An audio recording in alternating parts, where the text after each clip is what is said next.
between President-elect Donald Trump and the local union leader for Carrier. Yeah, the two apparently went head-to-head over a recent deal to save hundreds of jobs from going to Mexico. But as our Matt McCutcheon tells us, this all started as a fight over numbers. Right, Matt? Good morning. Yeah, there's a bitter battle, as you mentioned. What started as a correction quickly boiled over. Now, here's the backstory in all of this. Chuck Jones is the president of United Steelworkers 1999. He says he was only trying to correct Trump on a few of the statements he made about how many jobs were being saved. Trump evidently didn't like that and took to Twitter saying Jones had done a terrible job representing workers.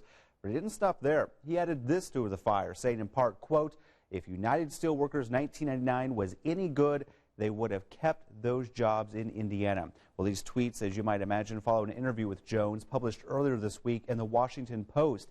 In it, Jones says and even uses the L word, lies, when the president-elect visited the West Side plant and said 1,100 jobs would be saved. He then explained the numbers, breaking down those numbers during a live phone interview on MSNBC.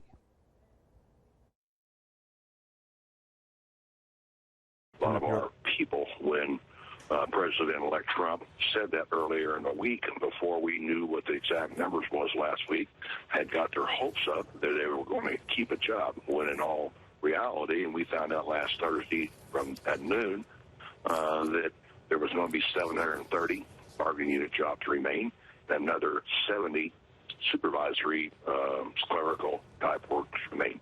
But he was wanting to count in the 350 research and development jobs that the company, when they made the announcement in February, were staying here in the city anyway.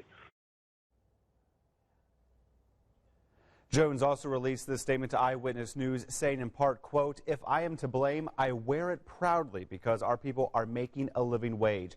We cannot compete with $3 an hour in Mexico." So as you can imagine, this, Ben and Julia, is really igniting a firestorm online and Twitter this morning. A lot of people sounding off, and as you might imagine, when it comes to social media, adding their 2 cents to the fire and weighing in on this as well. So this battle appears to just be beginning at this point. You know, and we know Mr. Trump watches a whole lot of news. So with you know, him being out there and speaking out so much, we'll wonder how long this war could rage on, Matt. Right, That's the back question. and forth, Yeah. absolutely. All right, Matt, thank you.